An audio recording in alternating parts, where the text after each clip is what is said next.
오늘 말씀 함께 보도록 하겠습니다. 오늘 말씀은 에스겔서 34장 23절에서부터 31절까지의 말씀입니다. 에스겔서 34장 23절로 31절까지의 말씀을 저와 여러분 한 절씩 교독하도록 하겠습니다. 내가 한 목자를 그들 위에 세워 먹이게 하리니 그는 내 종 다윗이라. 그가 그들을 먹이고 그들의 목자가 될지라. 나 여호와는 그들의 하나님이 되고 내 종 다윗은 그들 중에 왕이 되리라. 나 여호와의 말이니라. 내가 또 그들과 화평의 언약을 맺고 악한 짐승을 그 땅에서 그치게 하리니 그들이 빈 들에 평안히 거하며 숲을 가운데서 잘지라. 내가 그들에게 복을 내리고 내 산 사방에 복을 내리며 때를 따라 소낙비를 내리되 복된 소낙비를 내리리라. 그리 한즉 밭에 나무가 열매를 맺으며 땅이 그 소산을 내리니 그들이 그 땅에서 평안할지라. 내가 그들의 멍에의 나무를 꺾고 그들을 종으로 삼은 자의 손에서 그들을 건져낸 후에 내가 여호와인 줄을 그들이 알겠고 그들이 다시는 이방의 노량거리가 되지 아니하며 땅의 짐승들에게 잡아먹히지도 아니하고 평안히 거주하리니 놀랄 사람이 없으리라. 내가 그들을 위하여 파종할 좋은 땅을 일으키리니 그들이 다시는 그 땅에서 기근으로 멸망하지 아니할지며 다시는 여러 나라의 수치를 받지 아니할지라. 그들이 내가 여호와 그들의 하나님이며 그들과 함께 있는 줄을 알고 그들 곧 이스라엘 족속이 내 백성인 줄 알리라. 주 여호와의 말씀이라. 함께 읽겠습니다. 내 양 곧 내 초장의 양 너희는 사람이요 나는 너희 하나님이라. 주 여호와의 말씀이니라. 아멘. 오늘 이 시간에는 평화의 언약이라는 말씀으로 우리가 말씀 은혜를 나눌 텐데요. 이 시간엔 박수현 전사님 나오셔서 우리 토트 퀴즈 친구들에게 말씀 전해 주시겠습니다. 할렐루야. 할렐루야. 우리 친구들 잘 지냈나요? 보고 싶었어요. 반가워요. 자, 오늘은요. 자, PPT 보이나요? 자, 여기 보니까 양들이 들판에서 풀을 먹고 있어요. 매. 이때 목자가 나타났어요. PPT가 뒤에 게 지금 가 있는데요. 맨 처음 게 아니고 맨 처음 거 틀어주셔야 되는데. 더 처음 거. 더 맨 처음 거요. 그림 맨 처음 거. 더 위에 거요. 더 위에 거요.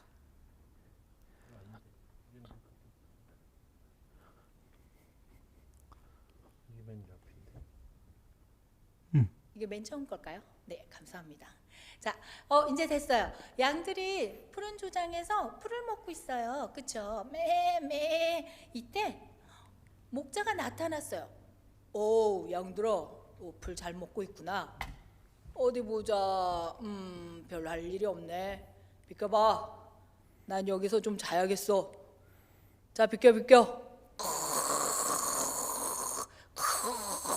목자가 깊은 잠에 빠졌어요. 그때 그 중에 커다란 양이 심술궂은 행동을 하기 시작했어요. 너 저리 가란 말이야. 여기 내 자리야. 왜 이래?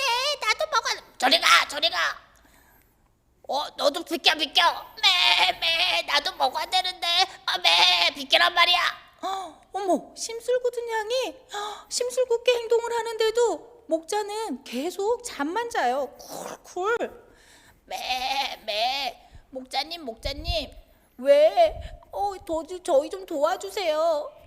왜 안 일어나시는 거예요?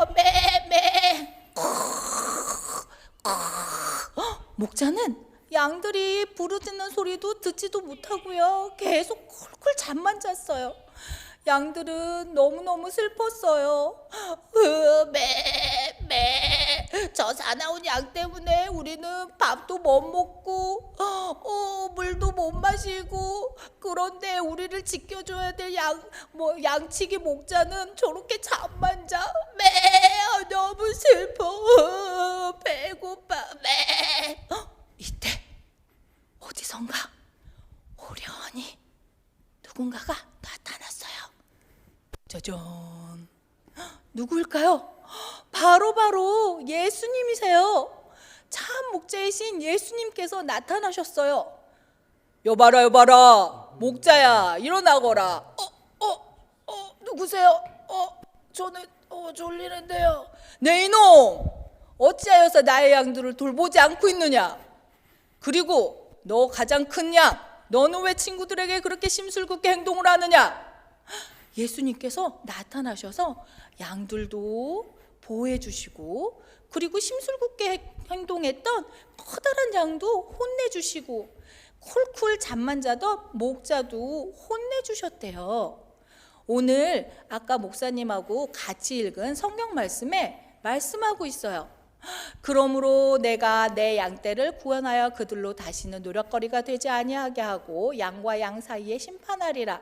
아까 목사님께서 읽어주신 그 바로 말씀 앞절에 있어요. 34장 22절 말씀이에요. 예수님께서 내 양떼를 구원하고 그 다음에 노략거리가 되지 않게 지켜주신대요. 그리고 그들이 내가 여호와 그들의 하나님이며 그들과 함께 있는 줄을 알고 그들 곧 이스라엘 족속이 내 백성인 줄 알리라. 주 여호와의 말씀이라. 에스겔 34장 30절 말씀에도 말씀하고 있어요. 자, 그리고 우리 친구들 기억나나요? 우리 예전에 외웠던 말씀 중에요. 여호와께서 자기를 사랑하는 자들은 다 보호하시고 악인들은 다 멸하시리로다. 시편 145편 20절 말씀. 아멘. 우리 이 말씀 외웠었어요. 하나님께서는 언제나 우리들의 소리를 듣고 계신데요.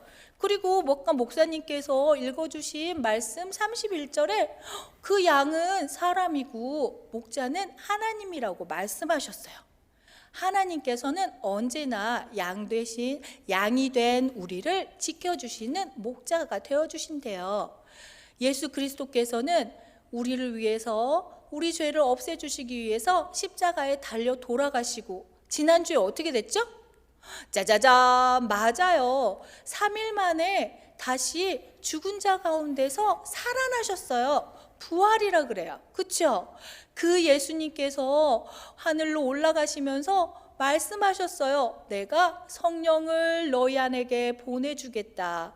너희를 보호해 줄 거야. 지켜줄 거야. 라고 말씀하셨어요. 그래서 예수님은 지금도 성령님과 함께 우리를 모두 지켜주고 계세요. 예수님 참 감사하죠. 자, 우리 친구들, 부활하신 예수님, 우리와 함께 하시는 예수님, 성령님으로 함께 하시는 예수님. 자, 앞으로 한 주간에도 함께 하시는 예수님께 감사합니다 예수님 하며 두려움과 걱정 모두 날려버리고요. 예수님께 더욱 기도하며 의지하며 예수님만 사랑하는 한 주간 지내길 기도할게요. 다음 주에 만나요.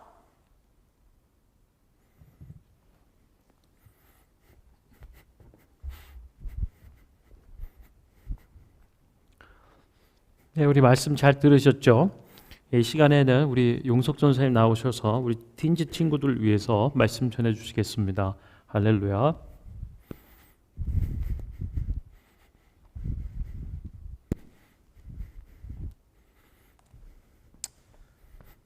How are you, teens?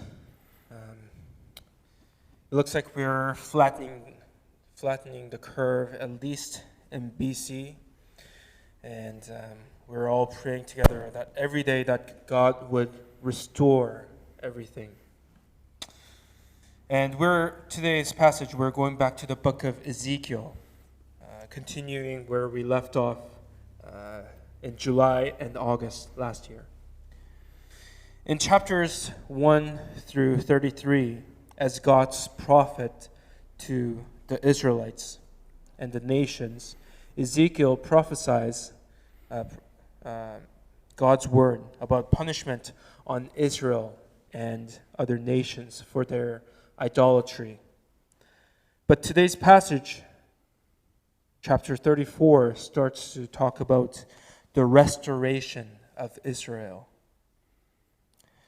As the people of Israel are exiled in Babylon, not only the people were sinning against God through idolatry, God rebukes the leaders of the people for not fulfilling their role of being shepherds of the people. They were not taking care of the people, described as the flocks of sheep, but rather they were only taking care of themselves, only thinking about their own benefits and gains. And with the lack of proper leadership, same things were happening within the flocks. They were benefiting from each other. They were fighting against each other. With all the injustice, failed leadership, God had enough.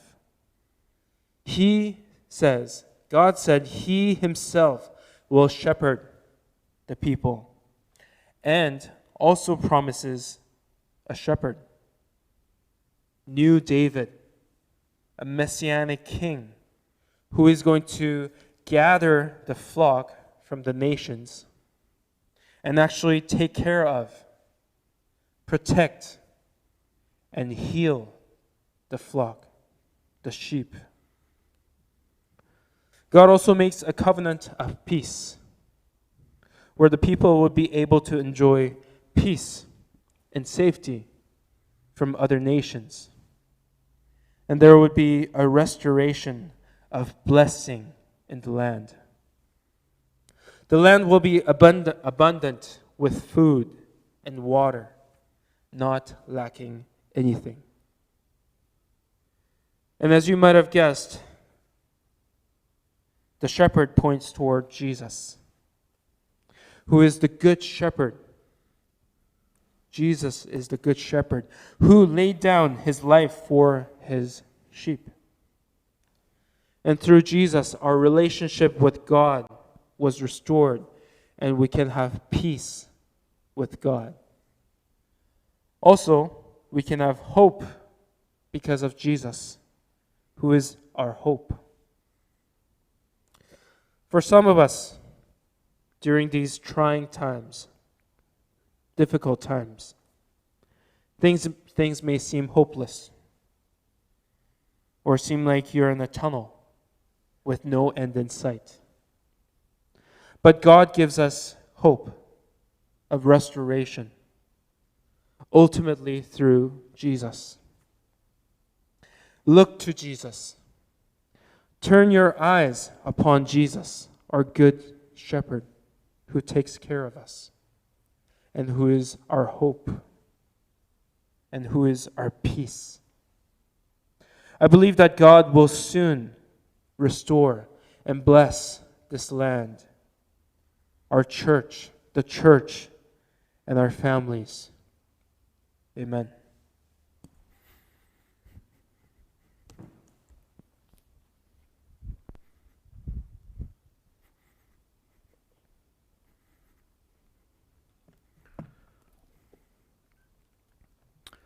예, 오늘 우리 말씀들을 에스겔서 34장의 말씀을 보고 있습니다. 지난 한 주간 새로운 본문이 시작됐죠. 우리 김성준 선생님도 말씀해 주신 것처럼 특별히 에스겔서 33장으로부터 시작되어서요. 이제 마지막까지 우리가 큐티 말씀으로 묵상하게 됩니다. 오늘 에스겔서 34장의 말씀, 특별히 평화의 언약이라는 제목으로 말씀을 나누고자 하는데요. 이 부분을 이해하는 데 있어서 33장의 부분들을 잠깐 살펴볼 필요가 있을 것 같습니다. 33장은 여호와 하나님께서 에스겔을 파수꾼으로 삼으신다라고 다시 불러주시고 말씀을 주시고 사명을 주시는 거예요. 근데 그러던 중에 예루살렘이 함락되었다라는 소식이 들려옵니다. 완전히 이제 붕괴되고 무너진 거죠. 바벨론의 손아귀에 들어간. 그래서 여기 이제 예루살렘이 무너져 있고 이제 바벨론의 포로로 잡혀와 있는 사람들 이제 생각과 마음 가운데는 이런 것이 있었어요. 아브라함 한 사람에게 이 약속의 땅을 기업으로 주셨는데 우리는 얼마나 많냐 숫자가 이렇게 많은 사람이 이 땅을 기업으로 얻는 것은 당연한 일이 아니겠는가라고 생각하는 거예요. 지금 예루살렘 성이 함락되고 무너지고 포로로 사로잡혀 왔으면 자기들의 삶의 처지와 상황을 하나님 앞에서 되돌아볼 필요가 있을 텐데요. 지금 이스라엘 유다 사람들은 잡혀온 그곳이나 남겨져 있는 사람들 생각은 여전히 괜찮다라고 생각하는 거였어요. 우리는 쪽수가 이렇게 많으니까 다시 회복해야 하는 부분들이 가능할 것이다 라고 얘기하는 거죠. 그러나 이에 대해서 하나님 뭐라 말씀하시는가 보면 너희가 어찌 이 땅을 기업으로 얻을 수 있겠는가라고 되묻는 거예요. 너희가 고기를 피째 먹고 있고 그러니까 하나님의 율법 말씀을 지키고 준행하지 않는다는 거죠. 또한 너희 우상들에게 눈을 들며 피를 흘리는 일들을 하고 있는데 이 땅이 약속으로 줬던 이 땅이 유업으로 주어졌던 이 땅이 어찌 너희의 기업이 될 수 있겠는가? 너희의 삶을 되돌아보라. 또한 칼을 믿고 가증한 일을 행하며 각기 이웃의 아내를 더럽히는 이 음란한 일들이 이 땅에 이렇게 번져가고 있는데 어찌 너희의 기업이 될 수 있겠는가라고 말씀하는 거예요. 그러면서 하나님께서 말씀하시죠. 내가 이같이 너희에게 맹세한다. 황무지에 있는 자는 칼에 엎드러지고 들에 있는 자는 들짐승에게 넘겨 먹히게 되고 산성과 굴에 있는 자는 전염병에 죽게 되리라. 피할 길이 없어요. 들에 있던 황무지에 있던 산성과 굴에 토굴에 숨든지 간에 하나님의 이 심판 앞에 벗어날 수 있는 인생은 없다라고 말씀하시는 거예요. 그랬더니 이제 사람들이 어떻게 또 반응을 하냐면요. 하나님의 사람 에스겔에게 가서 하나님의 말씀이 우리에게 또 뭐라 들리는지 듣고 보자라고 얘기를 하는 거예요. 그런데 이렇게 심각하게 망가져 있는 상황에서 하나님의 말씀을 듣는 듯 하지만 그 마음과 중심으로는 듣지 않는다라고 하는 것이 이 대목입니다. 야, 일 모여봐라. 에스겔을 통하여서 하나님 우리에게 뭐라 말씀하시는가 나아가 들어보자라고 하는 거예요. 하나님이 이를 보시면서 또한 이렇게 얘기하시죠. 백성들이 모이는데 내 앞에 서서 나의 말을 듣는 것처럼 하지만 귀로는 듣지만 그리고 입으로는 나를 사랑하고 나의 말을 사랑한다 얘기하지만 마음으로는 자기의 이익을 따라 간다라고 하는 거죠. 하나님의 말씀을 증거하는 사람, 예언자와 선지자들 에스겔의 말들을 그냥 고운 음성으로 사랑의 노래를 하는 음악을 잘하는 정도로 여긴다라고 하는 거예요. 왜요? 하나님의 말씀을 듣고도 행하지 않기 때문이에요. 그래서 하나님의 심판과 저주의 말들이 임할 때에 응하게 될 때에 그들이 그제서야 비로소 한 선지자가 자기 가운데에 있었음을 알리라. 그를 통하여 주셨던 하나님의 말씀에 그 심판의 경고의 말씀이 돌아오라라고 하는 그 말씀을 심판의 자리에서 괴로운 일들이 사망 가운데 엄습할 때에 그들이 깨닫게 될 것이다 말씀하시는 거예요. 이러면서 오늘 34장의 말씀이 열려지는 것입니다. 34장에서는 이제 구체적으로 얘기해요. 하나님이 이스라엘 백성, 유다 백성을 향하여 잘못된 부분들을 조목조목 짚어주시는 거예요. 왜 멸망할 수밖에 없었는가? 하나님이 그 생명의 땅, 젖과 꿀이 흐르는 그리고 너의 기업과 유업으로 삼게 되리라 주셨던 그 땅에 왜 그들이 머물 수가 없고 함락되고 박살나고 포로로 잡혀오게 되었는지 그 부분들을 구체적으로 말씀해 주는 거예요. 거기에 첫 번째 이 목자들을 향한 심판의 말씀이 있는 것입니다. 목자들이 있지만 목자가 없는 상황과 같은, 이 무슨 말인가 보면 목자들이요 살찐 양을 잡아 그 기름을 먹고 그 털을 입기는 하되 양떼는 돌아보지 않는 겁니다. 양떼는 먹이지 아니한다라고 하는. 너희가 그 연약한 자를 강하게 해야 되고 병든 자를 고쳐야 되지만 상한 자를 싸매어 주지 않고 쫓기는 자를 돌아오게 하지 아니하였고 잃어버린 자를 찾지 아니하였고 다만 포악함으로 양떼들을 다스렸다라고 얘기하는 거예요. 목자들이 있지만 목자됨을 양을 돌보지 않는 이 모습으로 인하여서 양떼가 길을 잃고 방황하는 거죠. 푸른 초장 쉴만한 물가로 나아가야 되는데 목자가 없이는 그 길을 나아갈 수가 없는 것입니다. 그래서 각기 제 길로 흩어져 가는 거예요. 이 산 저 산 골짜기마다 흩어져 있는 하나님의 양떼들. 이 의미는요, 주변에 사나운 이리와 승냥이 짐승으로부터 움켜짐을 당할 것 같은 목자가 있지만 목자들이 양떼를 돌보지 않으하니 그것들이 흩어지고 흩어져서 모든 들짐승들의 밥이 되었다. 그리고 온 곳 산의 골짜기에 흩어져 유리방황하고 있는데 아무도 잃어버린 양들을 찾는 자가 없구나. 그래서 하나님 이제 말씀하시는 거예요. 목자들아, 여호와의 말씀을 들어라. 내가 나의 삶을 두고 맹세하니 내 양떼가 노략거리가 되고 모든 들짐승의 밥이 된 것은 목자가 없기 때문이다. 너희들이 양떼를 지키고 보호하고 살피지 않기 때문에, 잃어버린 것들을 찾지 않기 때문이다 라고 말씀을 하세요. 그리고 더 이상 너희에게 목자의 일들을 하게 하지 않겠다라고 말씀하시는 거죠. 그리고는 이렇게 말씀합니다. 내가 친히 내 양의 목자가 될 것이다. 그리고 그것들을 돌볼 것이다 라고 말씀해 주시는 거예요.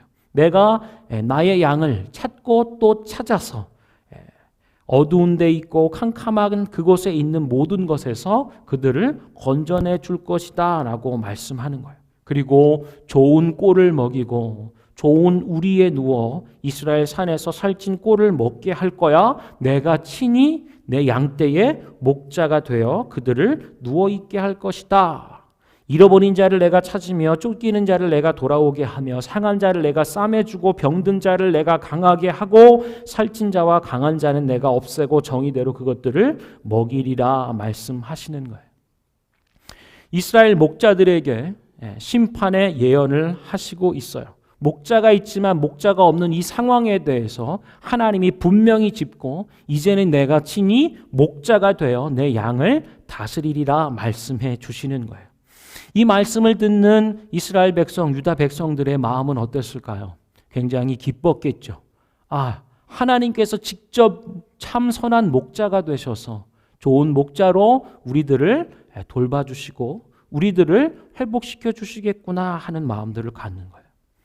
그런데 하나님의 심판과 예언의 말씀이 이제 다시 양떼들에게도 이 카메라가 오는 것처럼 하나님의 말씀이 임합니다. 양떼들을 향한 예언의 말씀이에요. 양떼들 가운데는 무슨 일이 있었는가? 살찐 양과 파리한 양 사이에서 내가 심판할 것이다 라고 말씀하시는 거예요. 무슨 말인가? 살찐 양, 몸집이 크고 힘센 양들이 파리하고 삐쩍 말라있는 힘없는 양들을 밀어냈다라고 얘기하는 거예요. 어깨나 옆구리로 밀어내고 뿔로 들이받아 병들고 연약하고 아픈 양들을 무리 밖으로 몰아냈다라고 얘기하는 거죠.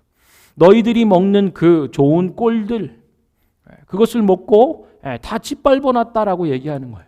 그래서 내 양은 다 짓밟혀버린 그 꼴을 먹는 것이고 너희들이 마셨던 그 깨끗한 물들, 그것을 다 진흙탕으로 바꿔버리는, 그래서 내 양은 진흙탕을 마시게 되었던 이 일들에 대해서 하나님이 엄중히 얘기하는 거예요. 양떼들 사이 안에서도 서로 돌아보지 않는 것이죠. 같이 나눠서 충분히 먹고 마실 수 있는 것임에도 불구하고 힘있고 살찐 것들이 힘없고 파리한 양떼들을 괴롭게 하는, 그것들이 당연히 먹어야 될 것들을, 그 권리를 가로채는 이 일들에 대해서 하나님이 심판하시겠다라고 말씀하시는 거예요. 여러분 아까 기억하시죠? 이스라엘에 목자가 있지만 목자가 없는 이 상황에 대해서 하나님이 그럼 어떻게 해주셨는가? 내가 친히 내 양의 목자가 될 것이다 라는 말씀을 주셨어요. 양떼들이 서로 싸웁니다. 그리고 힘 있는 자가 힘 없는 양을 몰아내죠. 그리고 그들이 당연히 먹어야 될, 그리고 마셔야 될 권리들을 빼앗는 일에 대해서 하나님 그러면 어떻게 하시는가? 내가 한 목자를 그들 위에 세울 것이다 라고 하는 거예요. 그것이 오늘 말씀 본문에 이어지는 대목들입니다. 내가 한 목자를 그들 위에 세워 먹이게 할 것이고 그는 내 종 다윗이다. 그가 그들을 먹이고 그들의 목자가 될 것이다 라고 말씀하는 거예요. 24절에 이어서 보면 나 여호와는 그들의 하나님이 되고 내 종 다윗은 그들 중에 왕이 되리니 나 여호와의 말이니라. 아멘. 하나님께서 친히 이스라엘 백성, 유다 백성의 하나님이 되어주시고 한 종, 한 목자를 세워 곧 다윗을 왕으로 삼게 하겠다는 거예요. 통치와 다스림이 없는 그곳에 하나님의 통치와 질서를 나타내겠다 말씀하시는 거죠. 양떼들이 서로 힘겨루기를 하듯 힘 있는 것들이 힘 없는 것들을 난폭하고 포악하게 밀어대는 일들에 대해서 하나님의 말씀, 하나님의 정의와 공의를 세울 한 다스리는 자, 왕을 세우겠다라고 말씀해 주시는 거예요. 할렐루야. 하나님께서 이제 이스라엘을 돌아보실 때, 유다 백성들을 돌아보실 때 그 속에 있는 죄악된 것들을 다 짚으세요. 하나 다 짚으십니다. 그리고 그것에 대해서 돌이키지 않으면 심판을 내리시고, 그리고 또한 그 일들을 어떻게 회복해야 할 것인지 그 약속들을 그 무너진 자리마다 주시는 것들을 보게 되는 거예요. 그리고 이제 그들과 함께 25절에 보면 화평의 언약을 맺겠다라고 말씀하고 있어요. 잃어버린 양떼를 다시 되찾아 내가 그 양들과 언약을 맺을 것이다. 특별히 평화의 언약, 화평의 언약을 그들과 맺을 것이다 라고 말씀해 주시는 거예요. 이 화평의 언약에 약속된 내용들이 뭔가라고 보면은요, 그냥 크게 네 가지로 얘기해 볼 수 있어요.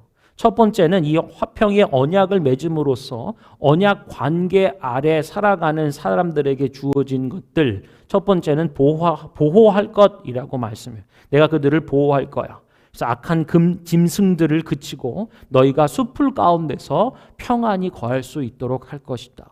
두 번째, 복을 내려줄게. 때를 따라 복된 소낙비를 내려줄 것이다. 그래서 땅은 열매를 맺고 소산을 얻게 되리다. 이렇게 말씀해 주세요. 세 번째, 자유를 줄 것이다. 너희를 얽어매고 있는 그 멍에의 나무를 꺾고 너희를 대적하는 자들의 손에서 건져낼 것이다. 구원과 자유의 약속을 주시는 거예요. 네 번째는 좋은 땅을 일으킬 거야. 파종하고 그래서 이제는 기근으로 멸망당하지 않도록, 수치를 당하지 않도록 좋은 땅을 너희에게 줄게. 이것이 화평의 언약, 그리고 화평의 언약을 맺은 사람들이 누리게 될 언약적 약속이라고 할 수 있는 거예요. 그러면서 이제 말씀해 주시기를요, 그들이 내가 여호와 그들의 하나님이며 그들과 함께 있는 줄을 알고 그들이 내 백성인 줄 알게 될 것이다. 아멘. 하나님께서 이 언약의, 화평의 언약을 베풀어 주시는 것을 통해서 이스라엘 백성, 유다 백성들이 하나님만이 참 우리의 목자가 되시고 하나님이시구나라는 것을 알게 될 것이고, 그와 함께하는 주변의 많은 민족, 백성, 세상 사람들에게 하나님이 그들의 하나님이 되시고 그들은 하나님의 백성으로서 하나님과 영원히 함께하는구나, 언약의 복을 누리며 이렇게 될 거라고 말씀해 주고 있어요. 여러분, 이 말씀 가운데에 23절, 오늘 본문 첫 구절이었는데요, 내가 한 목자를 그들 위에 세우겠다, 그리고 그들을 먹이게 할 것이고, 이렇게 표현하고 있는 한 목자는요, 그냥 단순한 한 사람을 얘기하는 거 아니에요. 어느 한 목자가 아니고요, 신명기 6장 5절에 보면은요, 쉐마 이스라엘 아도나이 에하드, 아도나 엘로헤이누 아도나이 에하드라고 하는 이 말씀입니다. 거기에 나오는 에하드라고 하는 거예요. 이스라엘아 들어라, 우리 하나님 여호와는 오직 유일한 여호와이다라고. 오직 유일한 한 분 여호와, 그분만이 진짜 하나님이다라고 얘기할 때 사용한 그 한, 유일한, 오직, 그것이 에하드라는 단어인데 그 단어가 오늘 에스겔서 말씀 가운데 표현되고 있는 거예요. 그래서 말씀해 주시는 그 에스겔의 한 목자를 세운다라고 하는 그 말씀이 바로 그냥 다른 그런저런한 목자가 아니에요. 그냥 유일한, 오직 유일한 한 그 목자를 내가 세울 거야 라고 말씀해 주는 거죠. 이런 목자는 없습니다. 다른 데서 찾거나 다른 데서 경험될 수 없는 오직 유일한 그 목자, 그를 세워 그들을 먹이고 나는 그들의 하나님이 되며 다윗이 그들 중에 왕이 될 것이다 라고 얘기해 주세요. 이 다윗은 오래전에 죽었습니다. 이 죽은 자를 다시 왕으로 삼겠다 이런 말씀이 아니고요. 다윗의 뿌리, 다윗의 가문 가운데에 다윗과 같은 마음을 가진 자를 왕으로 세우겠다라고 하는 거예요. 구약 성경에서 다윗을 향하여 얘기해줘. 그는 내 마음에 합한 자라고 얘기해요. 하나님 앞에 신실하고 하나님의 마음을 갖고 하나님의 뜻을 알았던 사람, 그가 다윗이라고 할 수 있겠습니다. 하나님의 마음을 시원케 했던 그를, 그리고 그의 자손 가운데 그와 같은 자를 일으켜 왕으로 세울 거야 라고 말씀해 주는 거죠. 이 한 목자. 신약에요 가면 이 말씀이 어떻게 이 목자가 이루어졌는지를 우리에게 말씀해 줍니다. 요한복음 10장에 가면 예수님께서 이렇게 얘기하죠. 나는 선한 목자라고. I am the good shepherd. 바로 그 선한 목자가 바로 나다라고 하고, 예수님이 누구신지를 친히 말씀하고 선언해 주시고요. 그리고 예수님의 삶과 죽음과 부활을 통하여서 하나님의 선한 목자 되신 오직 유일한 한 분 그 목자가 바로 예수님임을, 예수 그리스도임을 요한복음에서 나타내 주고 있는 거예요. 나는 선한 목자라. 선한 목자는 누군가, 어떤 사람인가, 양을 위하여 목숨을 버린다. 11절에 얘기했고 14절에서 또 반복적으로 얘기해요. 나는 선한 목자야. 바로 그 목자. 나는 내 양을 알고 양도 나를 아는 것이, 아버지께서 나를 아시고 내가 아버지를 아는 것처럼 나는 양을 위하여 목숨을 버리노라. 아멘. 예수님께서 바로 이 선한 목자이심을 선언해 주세요. 그리고 선한 목자는 자기의 목숨을 내어놓는다. 양을 위하여 내 목숨을 버리노라 라고 얘기하는 거예요. 이것이 어떻게 이루어졌죠? 십자가상에서 이루어지지 않았습니까? 우리가 지난주일 부활절을 지났어요. 그리고 예수 그리스도의 십자가의 고난 당함이 바로 세상에 잃어버린 양들을, 아까 말씀 찾아본 것처럼 연약함 가운데 있고 또 상함 가운데 있고 잃어버림 가운데 있는 들을 찾지 않았는데, 이 선한 목자 예수 그리스도는 자기의 목숨을 걸고 목숨을 내어주며 연약함 가운데 상하고 잃어버린 양떼들을 찾아낸다라고 말씀해 주시는 거예요. 목숨을 내어주는 것뿐만 아니라 또 한 가지 특징이 바로 나는 내 양을 알고 라고 얘기하는 거예요. 선한 목자는 양을 안다라고 말씀해 줍니다. 가만히 생각하고 묵상하면 이것이 얼마나 큰 은혜가 되는지 몰라요. 숫자적으로 양이 몇 마리가 있고 어떤 모양과 어떤 이 털을 가지고 있는 이런 정도가 아닙니다. 이 알고라고 하는 것은요, 그 처지와 상황을 살핀다라고 하는 거예요. 하나님이 천지를 지으시고 모든 것의 주관자 되신 그분이 내 이름을 알며 내가 놓여있는 삶의 자리와 처지와 형편을 알고 그 자리에 나와 함께 하신다라고 하는 것이 바로 안다라고 하는 이 말씀의 의미라고 할 수 있어요. 사랑하는 여러분, 예수님께서 나는 선한 목자라고 말씀해 주세요. 나는 너를 알고 너를 위하여 내 목숨을 내어준다라고 말씀하는 거죠. 코로나라는 유례 없는 이런 사태를, 상황을 우리가 지나고 있어요. 우리를 진짜 도와줄, 우리를 돌아봐 주시고 우리를 보호하고 잃어버린 우리를 찾아내는, 상심하고 낙담되는, 미래를 알 수 없어 불안하고 염려에 떨고 있는 우리들을 향한 진짜 목자는 누구인가라고 하는 거죠.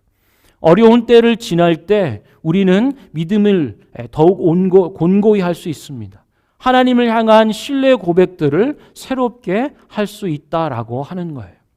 어떤 통계가 있어요. 그 통계는 뭔가 코로나 사태로 인하여서 각 산업들이 어떻게 이게 굴곡들이 있는지 그 부분들을 수치로 나타내 주는 거였습니다. 커피 산업은 동일해요. 예를 들어 인터넷 관련된 업종이나 뭐 SNS나 이거는 굉장히 올라갑니다. 그리고 우리가 아는 것처럼 화장지는 처음에 뭐 기하급수로 올라갑니다. 그러나 좀 서서히 잦아들었죠. 그러나 잦아들지 않고 그냥 끝까지 올라가고 있는 것이 있어요. 그게 뭐냐면 드러그와 알코올입니다. 마약과 술이라고 하는 거예요. 질병에, 그리고 아무도 어떻게 일할 수 없고 벗어날 수 없는 이 재앙의 모습 가운데 사람들이 의지하는 것은 술이다라고 하는 거예요. 마약이다라고 하는 거예요. 네덜란드 같은 경우를 봤더니요, 생활하는 데 있어서 필수적인 부분만 이제 오픈해서 할 수 있게 하잖아요. 근데 그곳 가운데 마약을 판매하는 그 커피숍이라고 표현하더라고요. 거기는 열었다는 거예요. 물론 그 안에서 마리아나를 피고 뭐 이렇게 할 수는 없다고 해요. 그러나 사서 갈 수 있다라고 하는 것입니다. 사람들의 삶에 이미 필수적인 걸로 빼놓을 수 없는 것으로 마리아나나 드러그가 자리 잡고 있다라고 하는 사실이에요. 놀라운 일들 아닙니까? 그리고 그것이 기하급수적으로 판매 수치가 올라가고 있는, 호황을 누리고 있는 일들이고요. 알코올, 술을 마시는 일들을 통하여서 그 술의 기운들과 어둠의 그림자가 그 가정에 어떻게 미치겠는가 우리가 생각해 볼 수 있는 것 아니겠습니까? 사람들이 염려하고 불안해하는 거죠. 고통 가운데 누가 우리의 인생을 돌아봐 줄 수 있을까라고 하는 것을 찾다가 좌절하는 거 아니겠습니까? 기대어 의지하는 것, 영원할 수 없고 궁극적으로 이것을 이끌어 갈 수 없는, 그러나 기대어 의지하고 있는 것들이 있다라고 하는 거예요. 사랑하는 여러분, 여러분의 선한 목자는 누구입니까? 이 평화의 언약, 화평의 언약을 이루어 주셔서 우리를 보호할 것이고 우리에게 복이 되어 줄 것이며 우리에게 자유와 구원을 주시고 좋은 땅을 일으켜 파종하며 소산을 얻을 수 있도록 약속해 주시고 그 일을 이루시는 분이 누구인가를 우리가 분별해야 할 때라고 하는 것입니다. 말씀을 좀 정리하죠. 여러분 잘 아시는 예화일 것입니다. 종교개혁 마틴 루터, 종교개혁을 이뤘던 마틴 루터, 종교개혁자이죠. 많은 대적자들이 있었지 않습니까? 그리고 나중에는 그의 목숨을, 현상금을 걸고 찾으려고 했던 그런 상황을 우리가 알고 있죠. 굉장한 영적 전쟁이고 싸움입니다. 얼마나 많은 두려운 일들이, 그리고 이 지진한 일들 가운데 마틴 루터가 공고했겠는가 우리가 생각해 볼 수 있어요. 좌절하고 낙담에 빠져 있는 그에게 그 아내 카트리나가 오는 거죠. 네, 상복을 입고 옵니다. 그래서 마틴 루터가 시리에 빠져 있지만 상복을 입고 자기에게 오는 아내를 보고 아니 이게 웬일이냐고, 누가 죽었냐고 그랬더니 죽었다고. 아니 누가 죽었냐고 그랬더니 하나님이 죽으셨다. 그래서 아니 어떻게 하나님이 죽으실 수가 있냐? 당신의 시리에 빠지고 낙담하는 이 모습을 보면 당신의 하나님은 죽으셨다라고 얘기하는 거예요. 여러분, 우리의 모습이 지금 어떨까요? 우리는 부활하신 주님을 지난주에 기념하고 부활하신 주님을 경배하고 예배했고요. 살아서 우리와 함께 하시고 화평의 언약으로 우리 속에 모든 생명의 약속과 우리를 지켜 보호하시는 목자 되시겠다라고 하는 우리 삶의 자리잡이 구비구비마다 함께 하시는 하나님을 예배했었어요. 그러나 다시 한 주간의 삶을 보면서 우리의 마음과 심령이 어떠한지 낙담한 채로 있지는 않습니까? 주님은 부활하셨습니다. 할렐루야. 부활하셨고 사망과 죽음의 권세, 그 세력을 꺾고 무덤을 이기고 다시 사셨다라고 하는 거예요. 우리를 좌절케 하고 낙담케 하는 그 일들로부터 하나님이 우리를 건져내셨다. 이것을 막을 어떤 권세와 어둠과 죽음의 일들이 끊어졌다. 모든 멍에는 꺾어졌다. 이것이 부활의 선언이었습니다. 여러분 부활하신 주님 함께 살아가고 있습니까? 그분을 선한 목자로 고백하며 믿고 계십니까? 질서 없고 좌절과 낙담과 어둠 가운데 놓여있는 우리의 삶에 예수 그리스도 선한 목자가 왕이 되어주셔서 하나님의 창조의 질서를 회복해 하시고 참 빛 되신 하나님을 바라보고 하나님 말씀에 순종하며 성령의 충만함을 입는 하나님의 질서와 이 체계들을 성령 안에서 예수 그리스도 안에서 부활하신 선한 목자된 예수 그리스도 안에서 누리고 계십니까? 우리 이 시간에 한번 찬양했으면 좋겠어요. 찬양하고 좀 기도했으면 좋겠는데요. 어려울 때일수록 우리가 복음을 더욱 크게 그리고 분명히 붙잡아야 될 것 같습니다. 예수가 누구신가? 우리의 왕이 되어주셨다. 사망과 저주의 권세를 깨뜨리시고 선한 목자 그분께서 왕으로 우리에게 오셨다. 이것을 노래하고 찬양하고 예배하기를 원합니다.